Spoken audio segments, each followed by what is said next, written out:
Qu'est-ce que le véritable tantra? Et en quoi est-il différent du sexe? Comment rencontrer votre autre moitié, votre partenaire divin? Rencontre avec des extraterrestres. Comment entrer en contact avec eux? Comment les magiciens noirs contrôlent-ils la Terre? L'arme principale des forces obscures.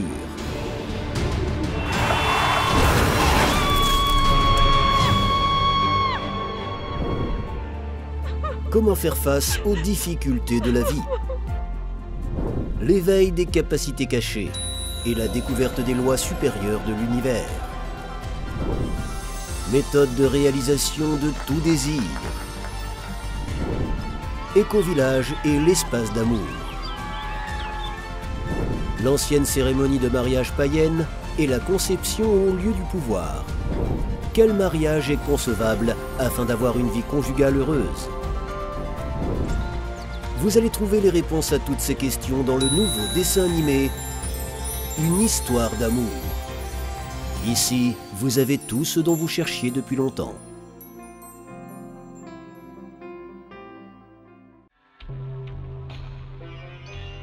Vous avez tous lu et entendu parler de l'amour éternel, mais nous trouvons peu d'exemples de ce sentiment dans la vie. Nous allons nous pencher sur ce sujet, afin d'éclaircir et de réaliser comment un tel amour peut être atteint. Ou bien est-ce impossible?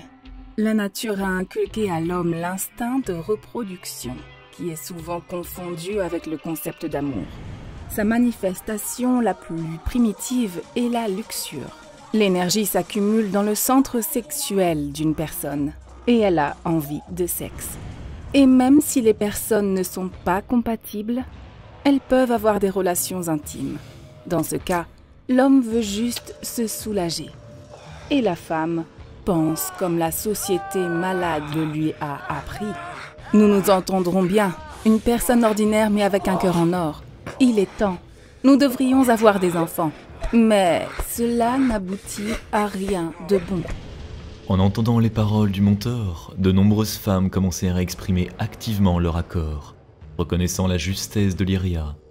Certaines d'entre elles avaient les larmes aux yeux. Elles se souvenaient de leur triste expérience et regrettaient d'avoir longtemps souffert en vivant selon les programmes inculqués par la société. Mais le centre sexuel est un instrument beaucoup plus subtil. Et il ne sert pas seulement à la reproduction. Au moment de la puberté, s'éveille la créativité, le désir de connaissance et même l'extase religieuse. L'élévation de la Kundalini et la possession de l'énergie subtile n'étant pas le sujet de la conférence d'aujourd'hui, nous nous concentrerons sur une manifestation de ce centre comme la passion ou l'amour. Avec ce grand sentiment, le centre sexuel signale que l'on a trouvé un partenaire convenable. Le centre sexuel peut mieux déterminer ce dont nous avons besoin, quel type de personne nous convient. Mais une telle détermination infaillible ne peut être faite que par des peuples primitifs, totalement dépourvus de mensonges ou par des personnes qui se connaissent bien. Dans notre société habituelle, les gens portent des masques et peuvent donc être trompés. Nous avons une image suggestive de ce que devrait être la personne choisie. Par exemple, il doit être célibataire, ne pas être parent, appartenir à la même caste, se comporter d'une certaine manière. Souvent, même la jalousie d'un ami fait naître chez une femme un semblant de passion. Mais lorsque les personnes se rapprochent et apprennent à se connaître, la passion disparaît. Parce qu'elle était fausse. Parfois, pour s'emparer d'une femme, un homme imite la passion. Il offre des bouquets, lit des poèmes d'autres personnes, essayant de la tromper pour se servir d'elle. Mais si elle lui demande un cadeau coûteux, il commence immédiatement à faire de l'humour. Il lui ment en disant qu'il vient de faire faillite ou qu'il est favorable à une relation saine, cachant ainsi son avarice. Alice se souvint qu'Arthur, étudiant pauvre, avait donné jusqu'au dernier sou pour lui acheter des bijoux, et elle le regarda avec un sentiment de fierté féminine. Une fois de plus, elle fut convaincue qu'elle ne s'était pas trompée à son sujet. Elle éprouva un sentiment de gratitude envers Lyria, qui lui avait dit qu'elle devait choisir elle-même son compagnon et ne pas attendre qu'un homme la choisisse. Son intuition féminine ne l'avait pas trompée, et plutôt lorsqu'elle avait attendu des comportements masculins de la part de ceux qui lui prêtaient attention, rien de bon n'en était ressorti. Elle se forçait à tolérer ceux qui s'approchaient en premier, pensant qu'elle ne comprenait pas quelque chose, que les sentiments pour eux naîtraient plus tard. Il y a des moments où une femme trompe un homme. Par exemple, au début de la relation. Elle est très brillante. Et, pensant qu'elle a déjà conquis son cœur, elle se détend et se promène dans la maison avec des bigoudis, une vieille robe de chambre, sans maquillage, ce qui ne provoque que du rejet de la part de l'homme. Et cela ruine leur relation. La passion et l'amour nouveau sont très importants. Ils rajeunissent l'organisme. L'homme s'épanouit. La créativité et même les super-pouvoirs se révèlent en lui. Le contact avec Dieu s'établit. C'est pourquoi il faut essayer d'être dans cet état le plus souvent possible, de ne pas se calmer. Et même s'il n'y a pas de partenaire, il faut trouver un idéal pour soi, afin de rester dans cet état divin. Et si vous avez trouvé un partenaire digne de ce nom, vous ne devriez pas essayer de vous marier au plus tôt et de fonder une famille avec lui. Il ne faut pas laisser la passion et l'envol de l'amour se transformer en dépression, en jalousie ou en d'autres formes de souffrance, à cause des modèles et des stéréotypes de la société. Par exemple, le désir d'être comme tout le monde. L'amour doit avoir une connotation religieuse, être élevé, devenir idéaliste. C'est-à-dire qu'il ne doit pas être orienté vers l'égoïsme et la positivité, mais le service de l'idéal. Lyria, dis-moi, s'il te plaît, est-ce vrai que vivre ensemble et habiter au même endroit tue la passion dans une relation? Oui, c'est vrai. La passion est un champ d'énergie entre deux pôles. Si la distance entre les personnes est complètement supprimée, le champ se décharge immédiatement. Et s'il y a une distance entre eux, l'attraction entre les sexes augmentera. C'est ainsi que vivaient les peuples anciens. Ils avaient des parties mâles et femelles dans leurs habitations, même les pauvres. Ils essayaient de ne pas se contacter pour rien, d'être à distance, ce qui contribuait à entretenir la passion. Même les filles et les garçons étudiaient et vivaient séparément, car les contacts constants au sein de la maison banalisent les relations. Et leur feu s'éteint. Ce n'est pas pour rien que l'on dit « Avec de bons amis, on se voit moins souvent ». Afin de préserver la nouveauté et l'éclat de la rencontre, les gens doivent s'y préparer, être remplis d'impressions positives, de sorte que cette rencontre soit une véritable fête. Alice y réfléchit. Arthur voyage souvent. Il a une entreprise. Il faut que je trouve quelque chose qui me permette de faire le plein d'impressions nouvelles. Afin d'avoir quelque chose à partager quand nous serons ensemble. Je vais aider davantage l'école à créer un chant d'amour, afin d'avoir quelque chose à raconter à Arthur lorsque nous nous rencontrerons. Mais quelle que soit la passion, elle a aussi son temps. Et cela aussi est lié à la physiologie de la reproduction. Chez un mâle, elle peut passer rapidement, car sa tâche naturelle est de féconder d'autres femelles. Chez la femme, la passion vit plus longtemps, mais elle a aussi une limite, car l'homme est nécessaire pendant qu'elle porte et nourrit l'enfant. Mais après quelques années, la passion peut passer. Et les gens restent souvent ensemble à cause de modèles sociaux. Il faut garder la famille, vivre pour les enfants. C'est déjà l'âge, il est trop tard pour changer quelque chose. Mais tout cela montre qu'il n'y a pas de véritable amour entre eux, qui existe dans le centre émotionnel et ne dépend pas du sexe. Même des personnes très âgées peuvent éprouver de la sympathie et une profonde affection l'une pour l'autre. Il s'agit d'un amour éternel, qui demeure dans le monde des morts et passe dans la prochaine naissance. Bien sûr, souvent les gens ne se rencontrent pas immédiatement dans la prochaine incarnation. Cela peut arriver déjà à l'âge mûr. Mais il y a tout de suite un ancien sentiment entre eux. Mais ce sentiment est un don précieux. Il n'apparaît que chez les personnes au grand cœur, les personnes aimables, sensibles et joyeuses. Il est peu probable qu'il naisse chez un égoïste sec et rassis, rempli de négativité. De plus, pour avoir un tel amour, les gens doivent avoir le même état d'esprit. Alice regarda Arthur avec chaleur et pensa. Comme il est bon que nous nous soyons rencontrés au cours de Lyria et que nous ayons la même vision du monde. Et maintenant que nous évoluons ensemble, c'est encore plus solide.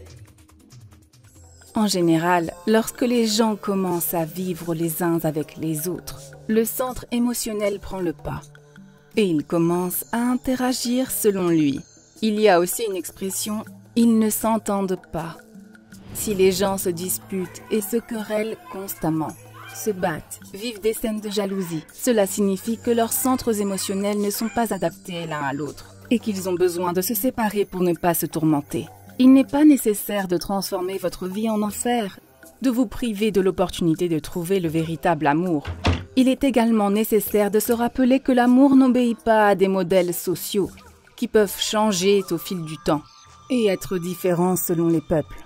Par exemple, en Orient, la polygamie est à l'ordre du jour et un homme peut aimer plusieurs femmes de manière égale. Un homme peut être très capricieux et avoir des liaisons occasionnelles, mais cela ne veut pas dire qu'il ne peut pas aimer. Souvent, il ne traite sérieusement qu'une seule femme et passe seulement du temps avec d'autres. Et vous ne devez pas le scandaliser, le remodeler pour qu'il corresponde au modèle de la société. Vous pouvez simplement accepter sa nature s'il vous convient à tous égards et s'il montre la stabilité de son amour pour vous. C'est rare, mais parfois de telles choses se produisent chez les femmes. Il est donc nécessaire de se rappeler que le véritable amour n'est pas lié au sexe. Alice se demanda en regardant Arthur si elle pourrait accepter qu'il ait d'autres femmes. Quelque part au fond d'elle, la réponse était oui, parce qu'elle sentait qu'il était son partenaire idéal et qu'elle ne voudrait jamais s'en séparer. Mais l'autre partie d'elle-même, infectée par les normes, protestait. Comment est-ce possible? Dans de tels cas, il faut se battre, faire des crises d'hystérie, comme elle l'avait vu chez ses parents et dans les films, et essayer par tous les moyens de changer Arthur ou de se séparer. Rien que d'y penser, elle se sentait mal, les larmes coulaient sur ses joues. Qu'est-ce qui ne va pas, mon amour? Ce n'est rien. Je pensais juste à de mauvaises choses. Elle comprit immédiatement que ce schéma était conçu pour détruire la vie des gens, pour les tourmenter. Même lorsqu'il ne se passait rien, que 90% de la souffrance survient lorsqu'une personne se crispe en pensant à ce qui se passera s'il ne m'aime plus, s'il me trompe, s'il trouve quelqu'un d'autre, s'il me quitte. La jeune fille comprit qu'il était nécessaire d'éradiquer ce schéma empoisonné et de ne pas laisser libre cours à cette imagination malade, créée par les démons pour se nourrir de l'énergie de la souffrance des gens. Alice réalisa clairement que l'existence de ce schéma était à l'origine de tout le mal, de toute la souffrance humaine. Les gens se torturent pour se conformer aux normes imposées, poussent leurs enfants, leurs proches, leurs parents et leurs connaissances dans ce lit de Procuste, les faisant souffrir, eux aussi. Seul le diable avait pu inventer une manière aussi astucieuse de souffrir. Lorsqu'une personne essaie de se mutiler pour répondre aux prochaines exigences de la société et mutile les autres, ceux qu'elle aime, en pensant faire une bonne action, emmailloter un enfant lorsqu'il veut bouger, le nourrir, le priver de santé lorsque son corps y résiste, briser le rythme naturel de son être, le mettre au lit lorsqu'il ne le veut pas, le priver de promenade, d'amour et de communication avec ses pairs au profit de travail scolaire. Les parents font souffrir l'enfant pour qu'il s'efforce d'obtenir un A, inutile, au lieu de lui apprendre à profiter de la vie et à faire ce pour quoi il a une vocation, un talent de Dieu. Ainsi, dès l'enfance, L'enfant grandit comme un petit infirme, menant une vie contre nature, tourmenté, et ne comprenons pas d'où vient ce tourment, pourquoi il a une vie si difficile. Tout cela parce qu'il est un esclave, vivant non pas ce qui lui est donné par Dieu, mais les programmes imposés par une société malade. Et tant qu'il ne sera pas libéré de ce bourbier, de cette orientation sur des modèles et des stéréotypes, il ne sera jamais heureux. Il est impossible de devenir libre sans développement spirituel.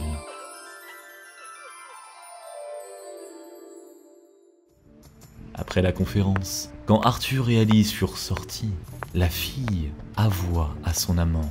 J'ai compris pourquoi mon père est devenu alcoolique et ma mère est toujours déprimée et prend des neuroleptiques. C'est la matrice sociale qui les a ruinés. Mon père voulait être peintre et ma mère ballerine. Mais on leur a dit que ce n'était pas sérieux, qu'ils devaient travailler dans une usine. Et il n'y a jamais eu d'amour entre eux. Ils se sont rencontrés un jour, ont bu un verre, ont cédé au désir physique et ma mère est tombée enceinte. Elle était très amoureuse d'un autre homme et mon père d'une autre femme. Mais on leur a dit qu'ils devaient se marier parce qu'ils allaient avoir un enfant. C'est ainsi qu'ils vivent, deux personnes malheureuses qui versent de la vodka et des pilules sur leur chagrin. Oui, moi aussi, j'ai voulu me saouler comme un porc quand je préparais les examens, parce que c'était très dur pour moi. Je ne voulais pas le faire. Je voyais l'inutilité d'un tel travail. Je voulais aller à l'université en état d'ébriété et tout dire à la face du recteur, mais je me suis rendu compte que cela ne résoudrait pas le problème. Oui, l'ivresse, la toxicomanie, la paranoïa sont des réactions de gens qui se sentent esclaves. Ils cherchent une issue à cet esclavage, mais pas là où elle se trouve vraiment.